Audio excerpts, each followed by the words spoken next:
Welcome back to Religion in the News. My guest today is Mike Murphy. Welcome to the show, Mike. It's good to have you on. Thank you. Glad to be here. Now, Mike, I understand that you had a certain tragedy that happened to you when you were a child and a huge testimony that comes along with this tragedy. Why don't you tell us a little bit about it? All right, I'm very happy to talk about this. I grew up in northwestern Indiana. I worked on a farm every summer. Most of us kids did. On that farm, there was a gentleman working there. He had obviously suffered some very serious injuries while he was working there. He was missing a few fingers on his hand. He was missing one arm. The thing you noticed most about him was that he was not able to speak. And so he used sign language. And being a young boy working with this man who used sign language, I began to learn the sign language. And little did I know as I was learning that God had a plan for me to learn that sign language, because while I was working on that farm that summer, I also was involved in a very serious injury as a result of an accident working there. And I was hospitalized for a long period of time. And for a certain period of time, there was some concern about whether or not I was actually going to survive those injuries.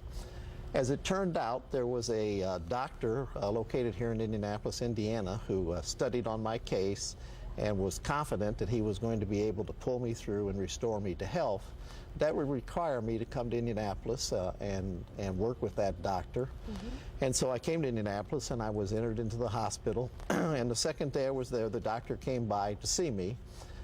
To look me over, make sure that he knew what my illness and injuries were and that sort of thing. And while I was sitting on the side of the bed and he was examining me, I came to understand that this doctor was deaf. He was not able to speak, and he was not able to hear me. And then to his surprise, I started doing sign language with him, the sign language which I had learned on the farm, where later on I had become injured. And he was absolutely amazed that here I was sitting there. I was 11 years old, and I was doing sign language with him. And when that sign language came out, I understood from that moment forward that God had given me that gift from that other man on the farm, so that I would be able to communicate with my doctors and therefore recover from the vast injuries that I had occurred. Wow. Now, how old were you when this accident happened? I was 11 years old. And what happened in the accident? Well, in the accident, I was working in the field, and another person working there was driving a large truck, and he was backing it up, and he did not see me.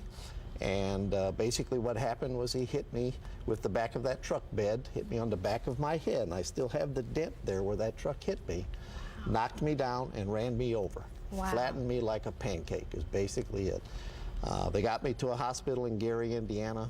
Most of the discussion there was about how much longer was I going to live, not about whether or not they could help me.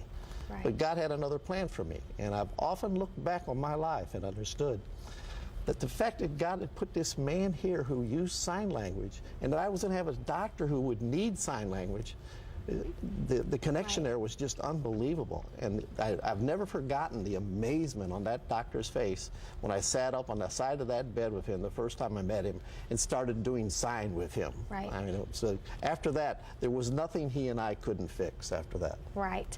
Now, also, when the accident occurred, now my understanding is you've never been able to have children.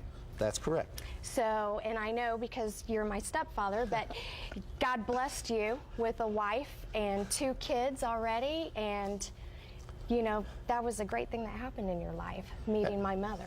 Yes, meeting your mother, falling in love with your mother, getting to know you, getting to know your brother. I look back on my life and I see a series of miracles, and I see God's movement in my life. Awesome. Well, I appreciate your great testimony. Thank you for coming on the show. My and pleasure. Now to you, JR. Thank you, Lori. Thank you, Mike. And thank you all the guests today. That's it for today's program for Religion in the News. Be sure to tune in next month for another exciting episode. You can share your upcoming event on our calendar by sending it to us at least 2 weeks in advance to the Wish TV address on the screen. Or you can email your event and prayer requests to religion@wishtv.com. You can also like us on our Facebook page under Religion in the News. Check out our guest information and calendar events this week by visiting wishtv.com, click on Community, and then on Religion in the News. Also visit the Church Federation of Greater Indianapolis's website at indyfaith.org. Now here's our calendar. Have a great day.